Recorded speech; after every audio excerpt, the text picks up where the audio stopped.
আসসালামু আলাইকুম রহমতুল্লাহ। চতুর্থ শ্রেণীর শিক্ষার্থীরা, আশা করছি তোমরা আল্লাহর রহমতে ভালো আছো। আমিও আল্লাহর রহমতে ভালো আছি। তো আজকে তোমাদের ইংরেজি পরীক্ষাটি অনুষ্ঠিত হলো। তো আগামীকালকে তোমাদের বাংলা পরীক্ষা অনুষ্ঠিত হবে। তো এই জন্য আমরা একটা বাংলা সাজেশন নিয়ে এসেছি। আশা করছি তোমরা যদি এই সাজেশনটি পুরোপুরি তোমরা পড়ে পরীক্ষার হলে যেতে পারো, তাহলে তোমাদের 100% কমন চলে আসবে ইনশাল্লাহ। তো দেখো, আমি জানি যে তোমরা পরের যে নির্দেশনাটা এসেছে, প্রশ্নের প্যাটার্নটা, অনেকে এই প্রশ্নের প্যাটার্নটাই তোমরা জানো না, যে আগামীকালকে যে পরীক্ষার প্রশ্নের যে কি ধরন হবে, হ্যাঁ, কয় নাম্বারে কি আসবে, তোমরা এটাও মনে হয় অনেকে জানো না। তো যাই হোক, সেজন্য আমি খুব তাড়াহুড়া করে, যেহেতু আগামীকালকেই পরীক্ষা, এই জন্য আমি একটা শর্ট সাজেশন নিয়ে এসেছি। এটা 100% কমন সাজেশন। তোমরা অবশ্যই যদি ফলো করো, তাহলে ভালো একটা কিছু তোমাদের হয়ে যাবে অবশ্যই ইনশাল্লাহ। তো চলো আমরা শুরু করি। দেখো, শ্রেণী চতুর্থ, বিষয় হচ্ছে আমাদের বাংলা। আমাদের যে 1 নম্বরে যে প্রশ্নটা আসবে, সেটা হচ্ছে কবি ও কবিতার নাম সহ কবিতার প্রথম 8 লাইন লেখো। এখানে আমাদের মার্ক হচ্ছে 10। প্রথমে থাকবে 1 হচ্ছে কবির নাম, কবিতার নাম সহ, এখানে 1 1। তারপরে 8 লাইন আমরা যদি লিখতে পারি, তাহলে প্রথম 8 লাইন, তাহলে আমাদের এখানে 8 আর 2 এ 10, অর্থাৎ 10 মার্ক আমরা পাবো। তো আমরা 2টা কবিতা সিলেক্ট করেছি, একটা হচ্ছে মা কবিতাটি, আর একটা হচ্ছে বীর পুরুষ। তো এই মা এবং বীর পুরুষের কবিতাটির মধ্যেই তোমরা যদি 8 লাইন 8 লাইন করে মুখস্থ করে রাখো, তাহলে ইনশাল্লাহ তোমরা কবিতাগুলো থেকে কমন পেয়ে যাবে। ওকে, তো চলো আমরা পরেরটা দেখি। পরে আমাদের 2 নাম্বার যে প্রশ্ন, সেটা হচ্ছে যে নিচের সংক্ষিপ্ত প্রশ্নগুলোর উত্তর দাও। অর্থাৎ এখানে 6টা প্রশ্ন থাকবে, আমাদেরকে 4টা প্রশ্নের উত্তর দিতে হবে। আমরা যদি 4টা প্রশ্নের উত্তর দিই, তাহলে আমরা 4 দুগুণা 8 নাম্বার পেয়ে যাব। হ্যাঁ, সরি, এটা ভুল হয়েছে। এখানে আমাদের হবে 2, এখানে হবে 4। তাহলে 4 দুগুণা কত হয়ে যাবে? 8। ওকে, আচ্ছা। তারপরে আমরা যদি এরপরে দেখো, আমাদের রচনামূলক প্রশ্ন। রচনামূলক প্রশ্নের উত্তর আমাদেরকে 3টা দিতে হবে। এখানে 5 6টা থাকতে পারে, 3টা দিতে হবে। আমরা 3 একটাতে 4 মার্ক করে 3 4 এ 12 মার্ক পেয়ে যাব। এখন কথা হচ্ছে যে সংক্ষিপ্ত প্রশ্নগুলো এবং বর্ণনামূলক প্রশ্নগুলো বা রচনামূলক প্রশ্নগুলো, এগুলোর জন্য আমরা কোন কোন গল্পগুলো পড়তে পারি। আমি এখানে 6টা গল্প দিয়েছি। এই 6টা গল্প যদি তোমরা, গল্পগুলো তো আগে থেকে ভালো করে পড়া আছে অবশ্যই। তো এখন যদি গল্পের পিছনে যে প্রশ্নগুলো আছে, সেই প্রশ্নগুলো তোমরা শেষ মুহূর্তে অবশ্যই দেখে যাবে। যদি তোমরা শেষ মুহূর্তে দেখে যেতে পারো এবং শব্দার্থগুলো যদি দেখে যেতে পারো, মানে এই গল্পগুলোর প্রশ্নগুলো, পিছনের যে প্রশ্নগুলো এবং শব্দার্থগুলো, এগুলো যদি তোমরা সুন্দর করে দেখে যেতে পারো, তাহলে আর কিচ্ছু তোমাদের লাগবে না। অবশ্যই তোমরা কমন পাবে। গল্পগুলো কি কি? ঘুরে আসি সোনারগাঁও, এই গল্পটা ভালো করে তোমরা পড়েছো, পেছনের প্রশ্নগুলো ভালো করে পড়বে। কাজলা দিদি, বীরপুরুষ, পাহাড়পুর, লিপির গল্প, আর খলিফা হজরত ওমর রাদিয়াল্লাহু আনহু। এই যে এখানে 6টা গল্প আছে, এই 6টা গল্পই যদি এবং কবিতাগুলো সহ যদি তোমরা ভালো করে, একটা কবিতা, তোমরা 2টা কবিতা যদি এগুলো যদি ভালো করে পড়ো, তাহলে কিন্তু তোমরা 100% কমন কিন্তু পেয়ে যাবে পরীক্ষার হলে। ওকে, তো তারপরে যে 4 নাম্বার যে প্রশ্নটা আছে, সেটা হচ্ছে নিচের শব্দগুলোর অর্থ হলে কোন কোন শব্দ। আমরা যে এই যে গল্পগুলো আছে, এই গল্পের পিছনে যে শব্দার্থগুলো আছে, এই শব্দার্থগুলো থেকে আমাদের 7টা শব্দার্থ আসবে। এই 7টা শব্দার্থের মধ্যে আমাদেরকে 5টা দিতে হবে, 5 একে 5 আমরা পেয়ে যাব। ওকে, তো ওই শব্দগুলোই তোমরা, যদি শব্দার্থগুলো যদি ভালো করে পড়ো, তাহলে কিন্তু তোমরা অবশ্যই একটা কমন এখান থেকে পেয়ে যাবে। ওকে, যাই হোক, এরপরে আমরা 5 নাম্বার প্রশ্নটা দেখি। 5 নাম্বার প্রশ্ন আমাদের কি আসবে? 5 নাম্বার প্রশ্ন আসবে একটা শূন্যস্থান পূরণ আসবে।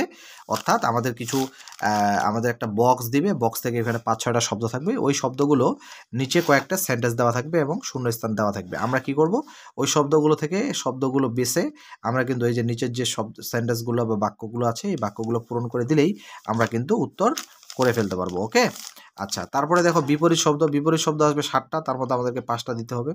তো এখানে বিপরীত শব্দগুলোর মধ্যে আমি কয়েকটা লিখেছি। এগুলো আসলে এগুলাই যে এগুলোর মধ্যেও আসতে পারে এবং আরও কিছু বিপরীত শব্দ তোমাদেরকে দেখতে হবে। যেমন আমি জাস্ট বোঝানোর জন্য কয়েকটি শব্দ লিখেছি, যেমন ধরো সকাল, দূরে, ভালো, আনন্দ, বন্ধু, প্রিয়, সোজা।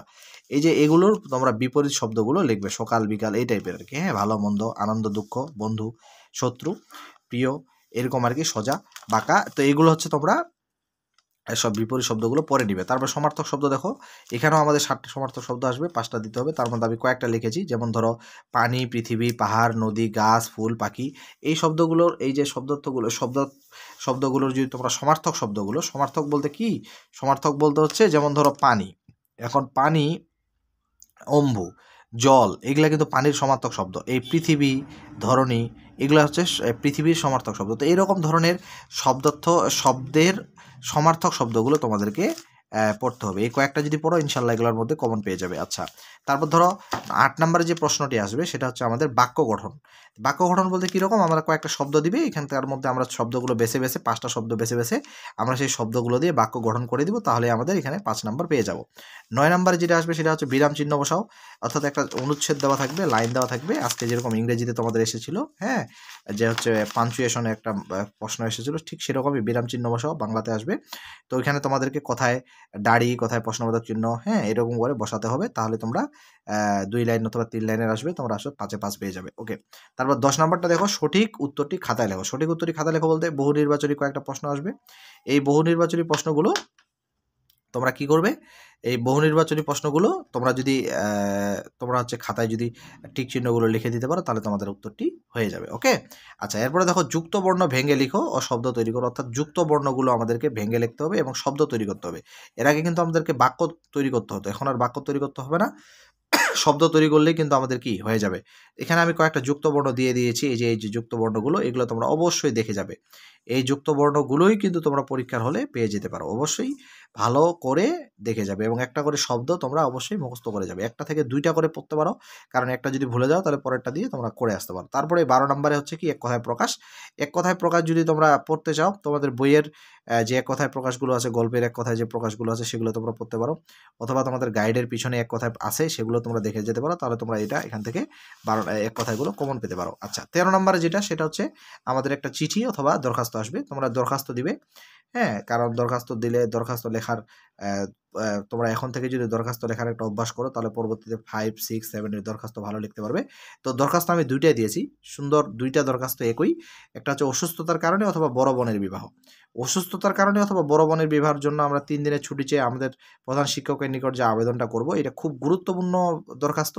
এটা তোমাদের একবারে 3, 4, 5, 6 এগুলা খুব বেশি হচ্ছে এই অসুস্থতার কারণে অথবা বড় বোনের বিবাহের জন্য 3 দিনের ছুটি চেয়ে এই দরখাস্তগুলো এসে থাকে। তোমরা এই 2টা যদি ভালো করে পড়ে যাও, ইনশাআল্লাহ কমন পেতে পারো। আচ্ছা, তারপরে 14 নম্বর যেটা আছে সেটা হচ্ছে 150 শব্দের মধ্যে একটি রচনা লিখতে বলছে। রচনাগুলো আসতে পারে তোমার মা, তোমার বিদ্যালয়, তোমার প্রিয় শিক্ষক, এই সম্পর্কে তোমাদের রচনা আসতে পারে। তো তোমরা যদি এগুলো ভালো করে দেখে যাও, এই রচনার জন্য আমাকে অনেকে ইনবক্সে কমেন্ট করতেছেন যে হচ্ছে রচনা স্যার কি রচনা আসবে, কি রচনা আসবে। তাহলে এই যে রচনাগুলো, এই রচনাগুলো যদি আপনারা তোমরা যদি এই 3টা রচনা পড়ে যাও, তাহলে কিন্তু তোমরা 100% কমন পেয়ে যাবে। ওকে, তো যাই হোক, যেটা আমি বললাম, তোমরা যদি এইভাবে করে প্রস্তুতিটা নিয়ে পরীক্ষার হলে যেতে পারো, ভালো পরীক্ষা হবে ইনশাল্লাহ। তো যাই হোক, আগামীকালকে যেহেতু পরীক্ষা, তোমরা অবশ্যই এগুলো দেখে যাবে। তো সেই পর্যন্ত ভালো থেকো, আমি দোয়া করি তোমাদের পরীক্ষা যেন ভালো হয়, আমার জন্য দোয়া করবে। তো ভালো থেকো, সুস্থ থাকো, আল্লাহ হাফেজ। আসসালামু আলাইকুম ওয়া রাহমাতুল্লাহ।